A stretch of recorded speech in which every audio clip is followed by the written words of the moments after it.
Hey, everybody. This is Jon Kovach. Welcome to the Circle of Knowledge podcast.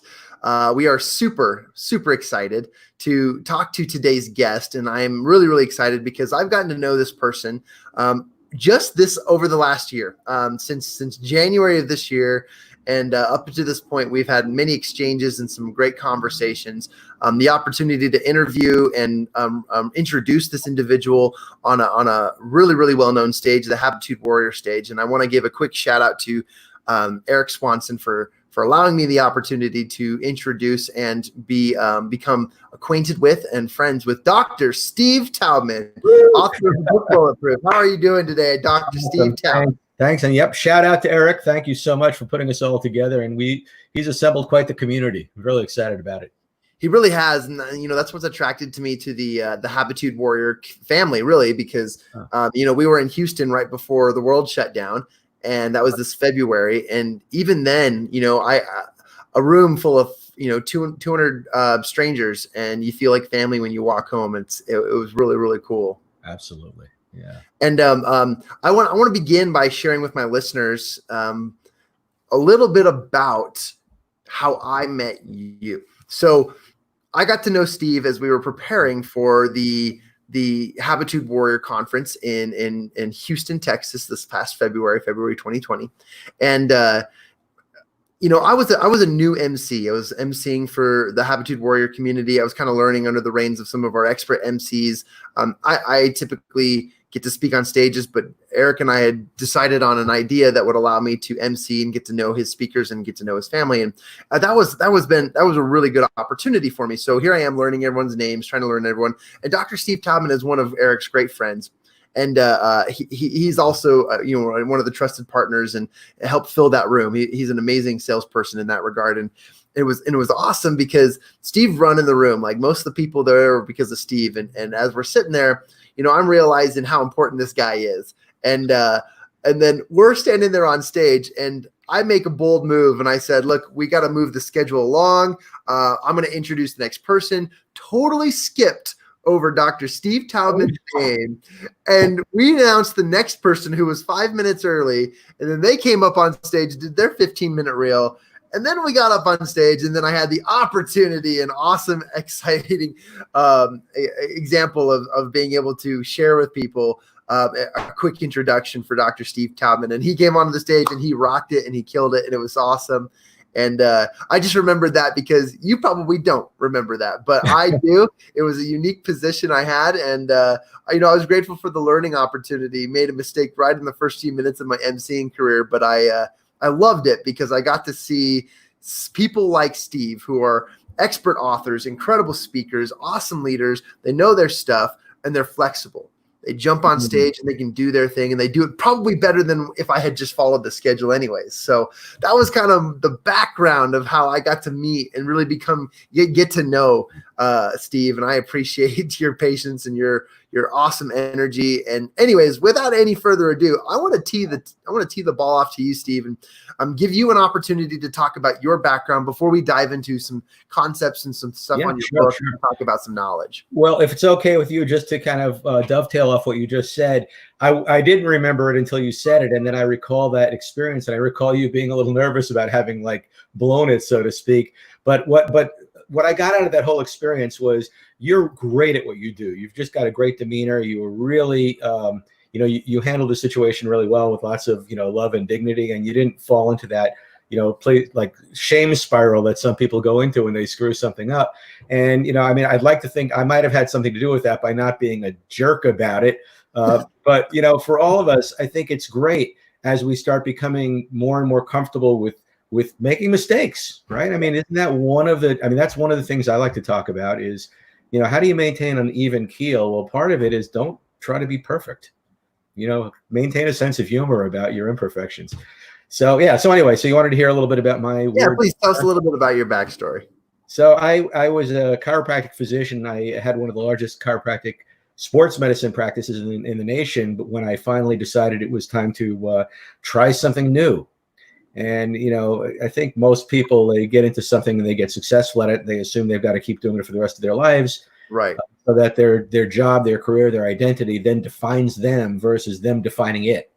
And I learned, maybe to some extent the hard way, that life works a lot better when you kind of check in with yourself and decide if you're in the right place at the right time.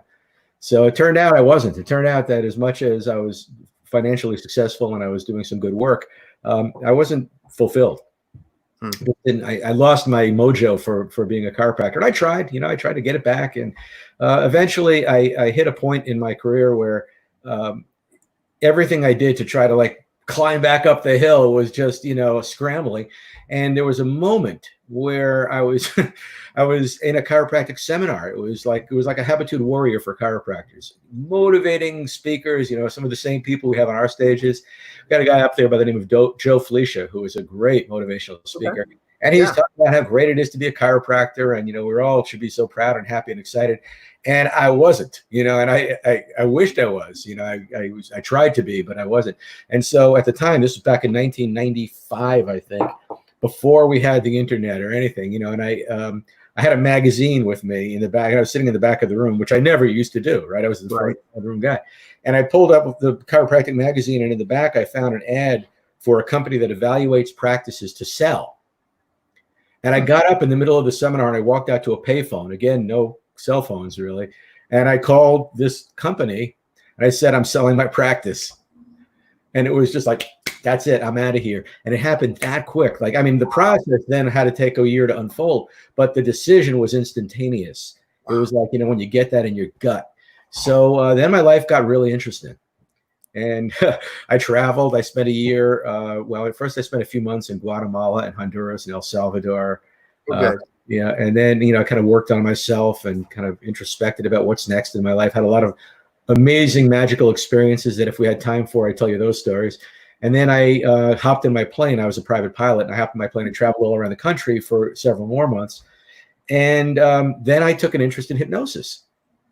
And it began to fascinate me. I had some background because as a sports medicine doctor, you're always a little bit aware, and you always have some of those tools in your tool belt to help people psych themselves for success, and championship. But to look at it from the perspective of a stagecraft, and then also therapeutically, that was kind of new. And I became a hypnotist. I traveled around the country. I did hypnosis shows. I was the official hypnotist for MTV Spring Break for a few years. And, I did a lot of interesting things. And while I was performing hypnosis in Jamaica, and I had a kid on stage. I'm sure I've told you this story. I had a kid on stage. I said, he was hypnotized. I said, when you wake up, 3 things are going to happen. I said, number 1, you don't believe you're hypnotized, even though you are. I said, number 2, this is the worst show you've ever seen, and you are aggravated with me. And I said, number 3, there's an invisible wall 3 feet in front of you. So I woke everybody up. I said, how's everybody doing? This guy screams, you suck. So I said, what's the problem? He says, the show's terrible. I said, well, leave. The guy gets up. He takes 3 steps and he starts pushing and pushing, and he finally gives up, and he sits back down, and he crosses his arms, and he starts to pout. Like this. And I said, what's the problem? He goes, nothing. I said, are you hypnotized? He goes, no. I said, are you having fun? He goes, no. I said, well, then why don't you leave? And the guy thinks for a minute, and he goes, I'm not going to give you the satisfaction. And it was this giant epiphany for me, because I realized that's all of us in life, right? We're all stuck behind our invisible walls. Sometimes we call it our comfort zone, and we try to apply will and force and effort to try to move beyond and get something new in our lives. And then we hit this wall. We don't know why, but all of a sudden we lose motivation. We become aggravated, overwhelmed, afraid, and we're stuck. So I started exploring that from the perspective of mindfulness and hypnosis, and this idea that what if we're all hypnotized? What if we're all kind of a little bit asleep, a little bit programmed? And that led me to my first book, which was called Unhypnosis. And that's what put me on stages. That's what got me out there speaking. Thanks, TJ. We got some beautiful people here. We got Jennifer and TJ who are popping in and saying hi. So thanks for shouting out. Yeah. And I think you were being interviewed, or are going to be interviewed by Jen, and she interviewed me yesterday, and she's doing an awesome job with her new podcast. So big shout out to Jen Leeds. Really, really awesome. So so that became my new secondary career. I was still entertaining, but at the same time speaking and writing. And my latest book, Bulletproof, has been an interesting departure, because it's still in the same vein. It's still about, our mindset and how our mindsets influence our success. But where my first book was about using those principles to reinvent yourself the way I had, this book is about how to maximize your capacity while you're doing what you're doing. So that's it. And I love the picture. It was designed by Brad Zales, who's a great graphic artist. And here's this woman in the middle who's a professional, right? And she's trying to she's successful, but look at all the stuff coming at her, right? There's the bullhorn, and there's, you've got to be on the phone, and you've got to do this. My favorite one is the sandwich. Are you? Yeah. So all the different ways in which we're being aggravated and irritated and distracted, and what do we do to become bulletproof? What's our semi-permeable membrane that keeps us from falling into the abyss and not being able to maintain that positive attitude that gets us where we want to go? Which, sometimes it's, I call it a semi-permeable membrane, because love gets in, right? Joy gets in, but aggravation stays out. And how can you develop those skills? And that's what this book is about. I absolutely love it. And I don't want to give too much away for our listeners, but I definitely want them to go check out the book, which we'll tell them how to do that in just a minute. Yeah. But as I dove into the book a little bit, one of the things I wanted to share, and we don't have to make this the center of topic, but I definitely wanted to share this because we talk a lot about it on my show. Okay. And in chapter 3, in the Start with Happiness section, what your first 3 steps in starting with happiness and focusing on that mindset. The first one is reject conditional happiness. Yes. Okay.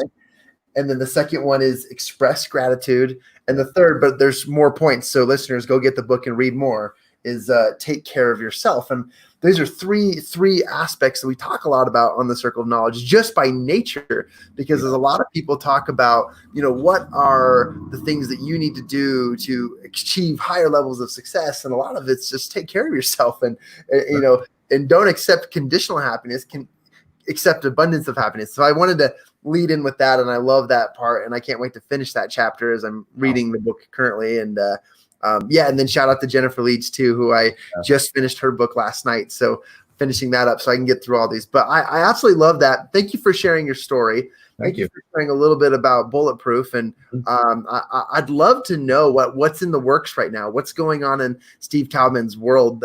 What's something that you guys you're currently working on developing or offering to people you've worked with and your future clients? Got a couple passion projects that are related to each other. One of them is, my background as a mindfulness coach and as a hypnotist, from the therapeutic standpoint, that evolved into stage work, doing a lot of both funny hypnosis, but also doing hypnosis to empower people and have them kind of flip the switch so that they could see there's a new way of looking at their lives.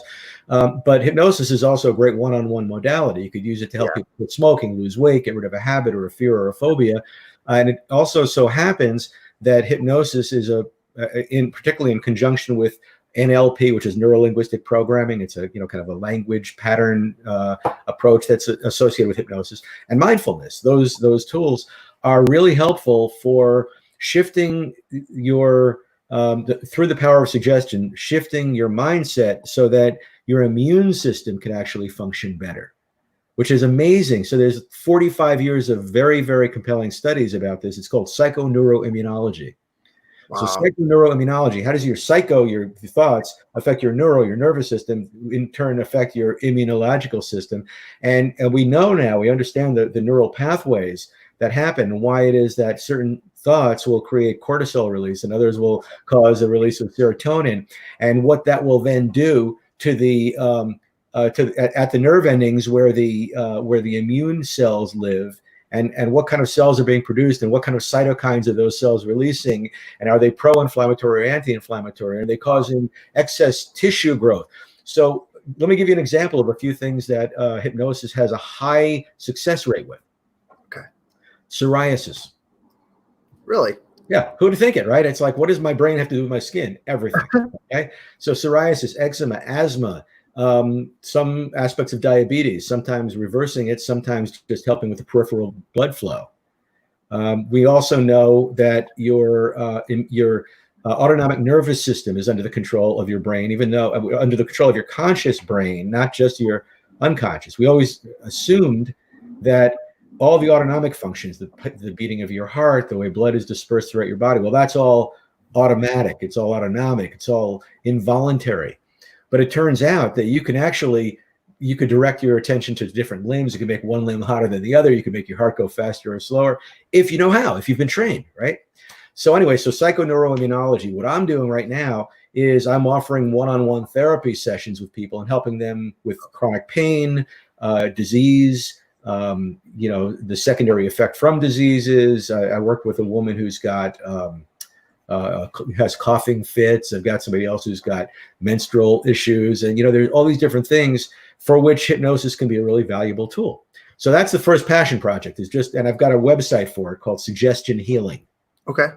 .com. So if you guys want to check that out, it gives you more understanding of this principle. And then the other thing is, I was talking to Steve Samblis. I think you might know who Steve is. He's the person who created the One Habit series, right? The One Habit book. Right. Awesome. And the first of those books was called, the 100 Habits from the Happiest Achievers on the Planet.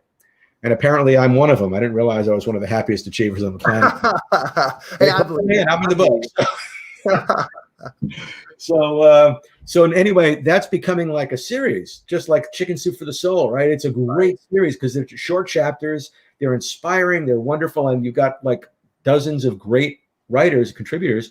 So I decided I'm going to go ahead and compile the newest book. So my next passion project is we're doing the One Habit for Body-Mind Healing. And I'm going to be assembling, some of the great minds of the world who have spoken on that topic. Some of the people on my wish list who I haven't reached out to yet are people like Bernie Siegel. Okay, cool. Joe Dispenza, John DeMartini, the people who have really worked, Deepak Chopra, those kind of people. So I want to see some of those names in that book. And we'll have other people who may not be as well known, but have done some brilliant work in that area. Oh my gosh, that is awesome. Well, I love the passion project you're currently working on, and how timely is your current offering and working with individuals to help heal themselves. Suggestion healing is an awesome concept. As we've talked a lot on this show, unfortunately, I don't like to get into politics much, but it's inevitable at the point right now. And so we've been talking about how COVID-19 has really hurt those people who already have compromised systems, like the slow drip or, some sort of inflammation, of course, or just any kind of thing. And yes, healthy people are dying, but there are also the people at most risk are the people with compromised systems. And how you could help yourself is to have your mind tell your systems, okay, to be stronger, to be better, to be healthier. And I love that. And I think that's really important. And I know that there's a lot of listeners out there, out of the 20,000 people that listen to this show, I would say that one of you or some of you are probably experiencing some sort of form of anxiety or some sort of form of fear in regards to all this. And so this is a great resource for them. This is an awesome resource for a lot of people. It's funny. I mean, to some extent, because of who you are and you're the kind of love you project and the sense of possibility that you project out to your audience, we're probably preaching to the choir to some extent. Like most people probably understand this, but in case there are people out there who hear this and think, oh, that's nonsense. My thoughts have nothing to do with my physical body. Right. We now have so much research on this. And there's a guy that you may want to look up who fascinates me. He's another one that I want to get in this book. His name is Wim Hof. Wim Hof. Yeah, W-I-M is his first name. H-O-F is his last name. I don't know his nationality. I want to say he might be Scandinavian, but I don't want to swear to that. But for the last few decades, he's considered to be the most studied human being in terms of physiology, because he started a practice back about 40 years ago of submerging himself in ice water and then doing all kinds of other remarkable things, called breathing techniques. He started out with an understanding of basic spiritual practices like meditation and had read a lot. But one day he decided to jump into some ice water. I don't know what prompted him to do this, but he did it, right? So he's discovered that through breathing techniques and focusing of his mind in a particular way, in a particular pattern, along with exposure to ice and cold, that he's been able to completely change his body's response to disease. And one of the studies that's been done on him, now, by the way, this is a guy who hiked up Mount Everest to the death zone in his shorts. Oh my God. Only his shorts. He also did a marathon above the Arctic Circle barefoot. in shorts. He's been submerged in ice water for up to 2 hours, and all of these things have been studied, and he's had EKGs and various tests conducted on him throughout the process. He can maintain his body temperature, which we can't do for more than 8 minutes. He could do it for up to 2 hours in ice water. And one of the experiments is they inject him with bacterial, parts of bacteria that should elicit the response of illness, like flu-like symptoms. And anybody else who does it in the control group gets sick. Nothing. He doesn't get sick. So he says this is it's not unique to me. It's the exercise. It's the practice. So let me teach you the practice. And so that's part of what I do in my work is I help people understand some of these practices that you can start doing. And, it doesn't take you all day to change your physiology and therefore your immune system. And part of it is monitoring your thinking. Am I thinking anxious thoughts? Right. Am I catastrophizing? Am I living in the future? Am I seeing a vision of what's going to be the bad outcome versus what the good outcome is going to be? And what do I need to do to discipline myself not to do that? I absolutely love that. And man, we could go into so many directions. I do want to ask you, as we get into some of these things that you've already touched on a little bit, the golden nuggets of wisdom that you would like to share with my listeners. Let's first talk about that principle of how does someone become, bulletproof? How do they whip that out of their lives?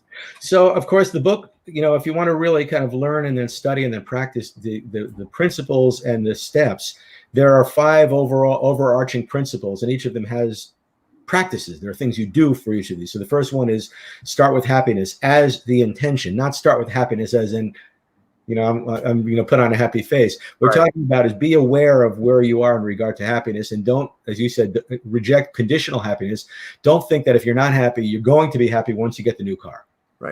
Right. But then you follow the 13 principles in that chapter to begin to get some control over. Thank you, Jen. To get some control over your sense of happiness, right? So then the second part is what I call clean up your act outside and in, which is about living by a code, right? Like Don Quixote, the impossible dream, the quest. What is your code of conduct? How do you behave? How do you allow yourself the luxury to think regardless of what's going on around you?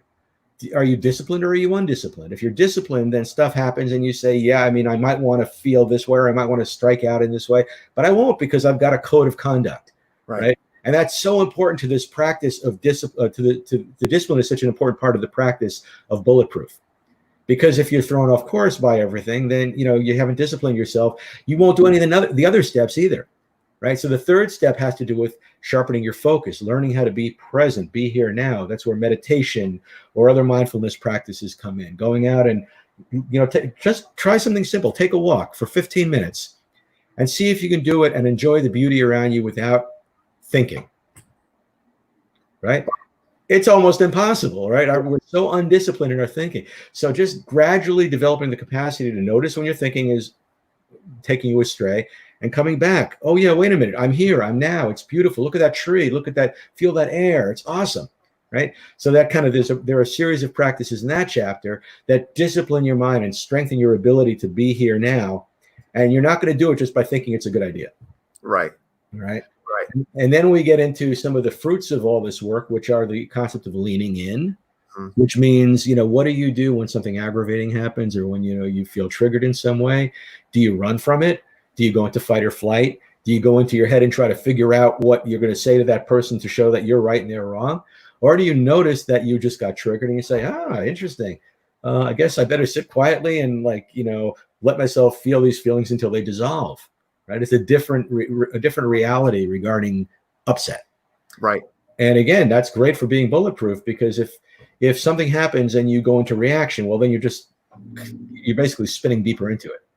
But if you learn to just kind of be with it, it's like the only way out is through. Let me just move through this experience and come out the other side. I'll feel clean. I'll feel free and fresh. Again, there are practices to do that. And then lastly, what I call assemble your lifeboats, which basically means what does your support system look like? Do you have it? Or are you waiting until you're upset and then it's too late? Right. So then we talk about that. What can you do? What are the questions you need to ask the people around you? What are the ways that you need to prepare your friends so they know what it looks like for you to be supported? And what are some of the other things you do? What are the systems you've put in place? Like I'm a pilot, right? So if my plane loses power at 8,000 feet, I pull the visor down and I look at the checklist and I go through dun, dun, dun, dun, dun, dun, dun. That's my lifeboat. That's my checklist. What's your checklist? Do you have one? All right. So I love it. That's the process. Amazing. So in the process of becoming bulletproof, one of the first steps is mindfulness. And as you focus on the right things, how does the healing of body begin to work? Well, I guess what we know about that is that there's this tremendous neurological relationship between thought and physiology. Right? And in a million different subtle ways, we are holding our physical limitations in place, right? Maybe we're tightening small muscles in such a way that blood flow is restricted in certain areas of our body, right?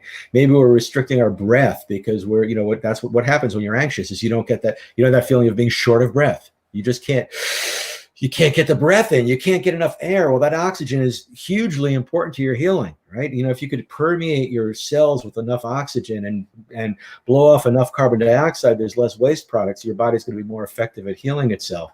And ultimately, it comes down to communication, which is that from the time that the first amoeba split into two, and now we had two cells, the most important attribute of health became how do they talk to each other? Right? How do we work together? And now you're billions of cells, trillions of cells. They need to talk to each other. And are there blockages? And are those blockages at the level of your thinking? Right? And if they're not, maybe I'm a chiropractor too. So those blockages might be physiological blockages. Maybe I've got to adjust somebody and get pressure off their nerves. But we're always looking to see at what level, at the very highest level possible, that we can impact the flow. And of course, there's no higher level than your subconscious mind, which is kind of your connection to the universe, your connection to God, if you will. Right. Wow. Okay. That's amazing. I know that there's so many things that we could get into. I think my biggest and only invitation to everyone is to go get a copy of Bulletproof so that you can understand and dive into the weeds a little bit more of how to start beginning these practices, because it focuses on a mindset or a mindfulness, and then transferring that into a physiological change that comes from the comparison and the relationship that your thoughts have with your body, mind, and health. Bingo. That was nicely said. That kind of wove it all together.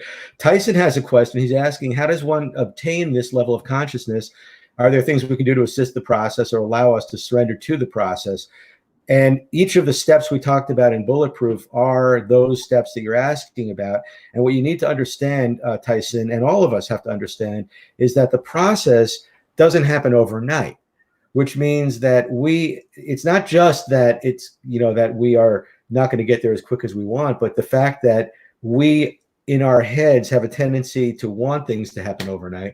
And when they don't, we go back into our heads, we go back into self-criticism, we lose our patience, we get aggravated, and then we take two steps backwards. So what I would say to you right now is that if you want to obtain a higher level of consciousness, cultivate patience. Cultivate a little bit of, and humor. It's like, oh, there I go again. I just flew off the handle. I just acted like a jerk. That kind of like, I don't know, compassion toward yourself goes a long way, because the practices will produce results. Like if you sit down and you meditate 10 minutes a day, by the end of a week, you'll notice something. You'll notice something. It may not be like your whole life has changed, but you'll notice that something that would have pissed you off before does it now. The way I notice it now is like yesterday, I was a friend of mine asked me to drive him to pick up his car and bring it to a place where they were going to fix it. So he dropped it off at one mechanic. That mechanic couldn't fix it. I had dropped him off at that one the day before. Now I had to go drive him over there, get his car, drive it to another mechanic, and then take him home. So, and it was going to be a little chunk of my day because they were far apart, but I'm cool with it. So I get in the car and we drive, we do the thing, and we get to halfway through the drive from one mechanic to the other, and a tractor trailer apparently overturned and caught fire on the highway. And we didn't know that that's what it was at first, but we were stuck in stopped traffic for like an hour. And if it were like 5 years ago, I would have gone ballistic. right? I would have just been, what's going on here? And I would have been like, you know that feeling when you're in traffic and you're going like this, you're like scooching, as if you could scooch the car forward faster. It's just like this sort of knee-jerk reaction. Well, because I had done all this work, this consciousness raising work, and meditated, it wasn't like now I know to tell myself not to feel upset. It's that I just don't feel upset. I'm just like, okay, well, this is what's happening now. Like Eckhart Tolle says, do you have something against reality? Right? What's your beef with reality? This is reality right now. Just chill. This is reality. And again, the other one is the serenity prayer, right? Grant me the courage to, or the serenity to accept the things I can't change, the courage to change the things I can, and the wisdom to know the difference, right? Which most people don't know.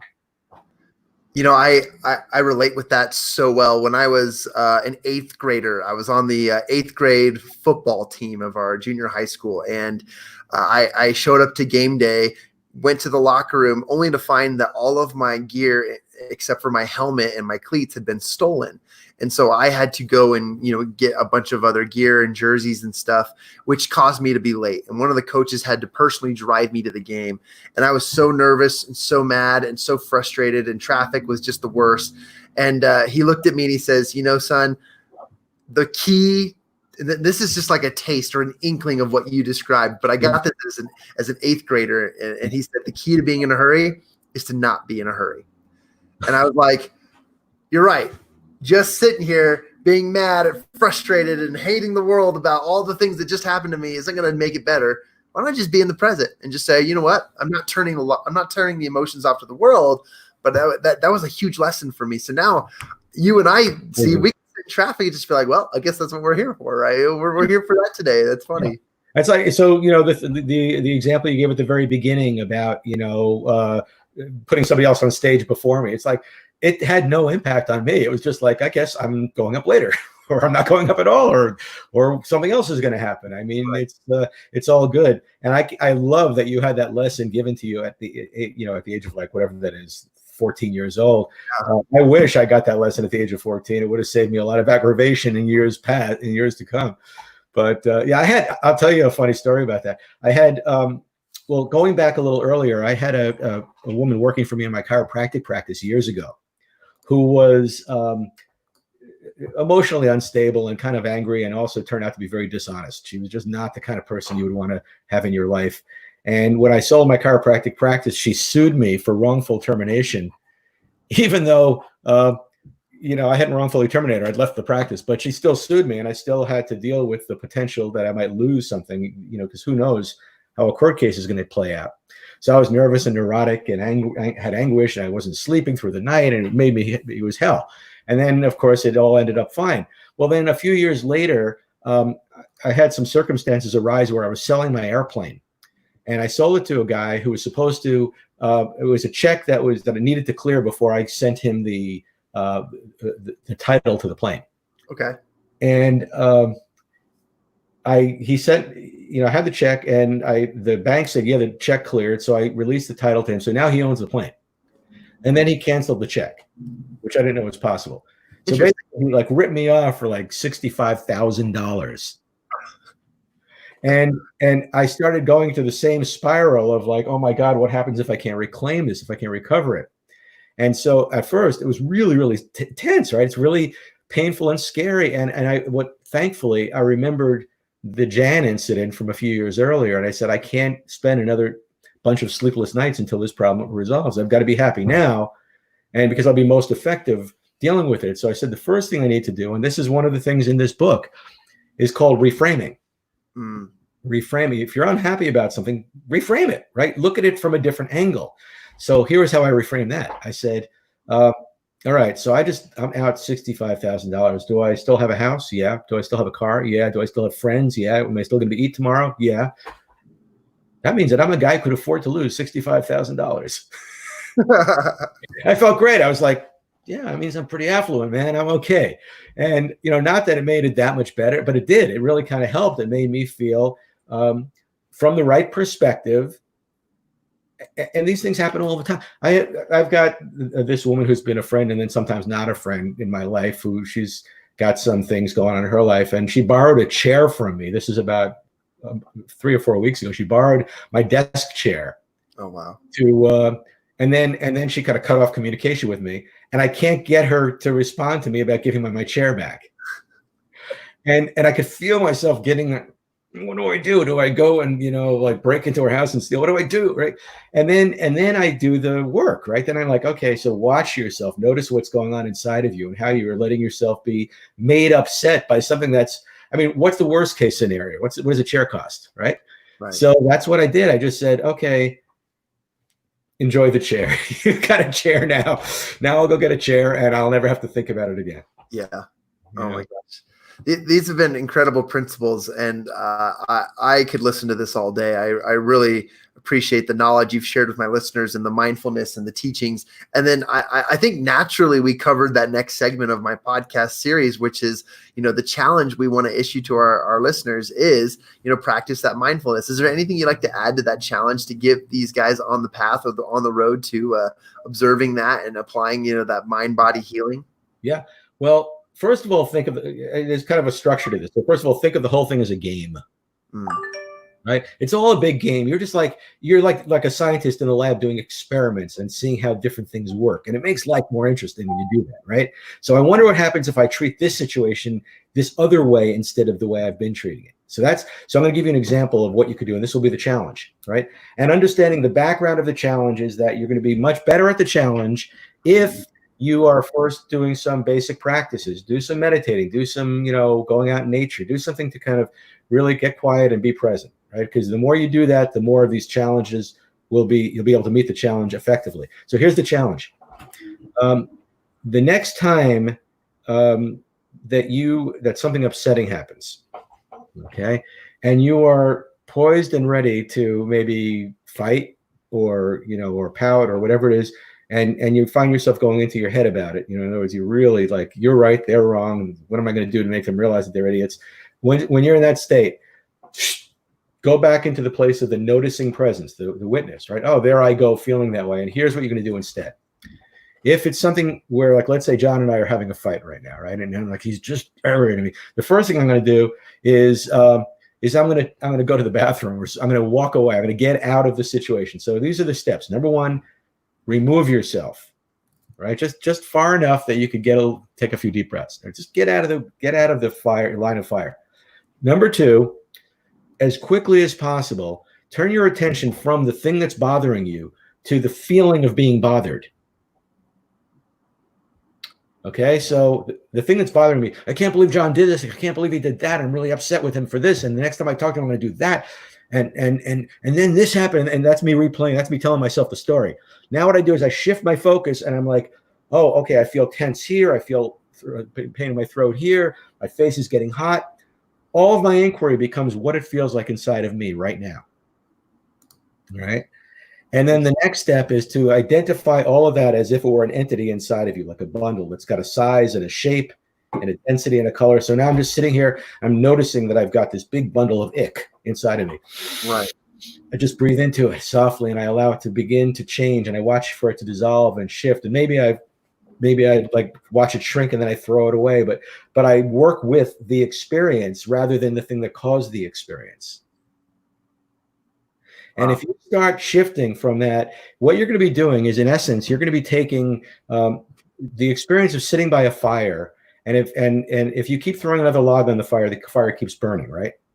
Right. But if you stop throwing logs on it, the fire by nature has to burn out. Well, the logs are your thoughts. And if you keep thinking about the problem, all you're doing is throwing more logs on the fire just keeps burning and burning and burning. But if you say, I'm just going to sit here and watch the fire, you know what? It's not even that unpleasant. When you decide you're just going to sit and be present to the physical stuff going on inside of you that feels like anger or irritation, and you just watch it, it's almost like watching a fire. It's like it's burning. But eventually, if you don't think about the stuff, it's just burning out. So the challenge is utilize that process. Cut off the situation, turn your attention from the thing that provoked it to the sensations in your body. Just and experiment. See what happens if you just let yourself feel the feelings. That's amazing. Yeah. Thank you for sharing that challenge. And to all of our listeners, please take the time to obtain this knowledge and start it into practice, put it into play, and begin to feel that change. Steve, how is the best way that my listeners could reach you? Well, you come over. I'm here at 47 North Shore Drive. Which is an awesome place. When we get on the phone or on a Zoom call with Steve, he's out on the yard. He's out working. He's got beautiful trees around. It's awesome. Yeah. Woody and I are on the bike path. So first thing is my main website is stevetaubman.com. So you can find me at stevetaubman.com, and you can read my blog posts and my podcast and all that other good stuff. Thank you, Jen, and Tyson. Thanks for that reiteration of that line. That's a great thing to remember. Work within the experience rather than the cause of the experience. So my main website. The other one we already talked about was suggestion healing, if you're interested in this body-mind connection. And then lastly, I have kind of a gift for you guys. And if any of you are interested in the old try before you buy concept, go to bestofsteve.com. And bestofsteve.com will give you the opportunity to get a free digital download of the first chapter of my book. So that way, if you like it, read to the bottom of that, and then at the bottom there's a link that'll take you to Amazon to buy it. And I think there's also a little special gift there too. So for the people who get the try before you buy thing and they read it and they like it and they buy it, I'll send them another gift as well. Well, that we are super grateful. And I always say this, but I always have to reiterate it. We only ask if our guests, if our speakers have a gift, but we never require it. And they're always so willing to give, because that's just the it's the caliber of the people we bring on the show, and the caliber of people who we know and surround ourselves with. And Steve, that's very, very awesome to give people an actual first chapter, first copy of your book. That's going to be an incredible, starter kit for them to jump right on in and learn these processes and start their lives in action from healing their mind, body, and spirit. I absolutely love that, and I appreciate that, and I thank you and honor you for that, because that's a huge thing for you to do for them, and I appreciate that. Also, I will keep all of your information that you suggested in the comment section and in the show notes. So if you're listening to this on the replay, either on iTunes, Spotify, Apple Podcasts, or Google Play, you will be able to find information to reach out to Steve and these resources in the show notes. And also, if you want to reach out to him directly, he's also pretty active here on Facebook, or has been getting active on Facebook. So he's a great person to reach out to on social media. Thanks a lot. And obviously we all hope to see you at a live conference when the time comes. One of our Happitude Warrior conferences. Love to see you there. Absolutely. Yeah. Thanks for that reminder. We will be announcing some dates here in the near future. So stay tuned, but please come meet Dr. Steve Taubman in person at one of our live events coming soon. And in the meantime, reach out to him, get a copy of his book. And Steve, we thank you for being on the show. Thank you for being one of my guests. And I'm just super happy and proud and honored to be a friend of yours and to know who you are and to be a part of all this process. And I too am learning as I get to evaluate my bulletproof habits and capabilities and working on, becoming that force that I hope to be. And so I appreciate you and your guidance and your mentorship on that. I believe that you've put me on the path, and I'm grateful for that. Beautiful. That makes me feel great. Good. I made my job then. That's my job. Most people think this podcast is about information, but really it's just me. Yeah, exactly. I get that. Build up my friends. That's all I get to do, and I love it. Awesome.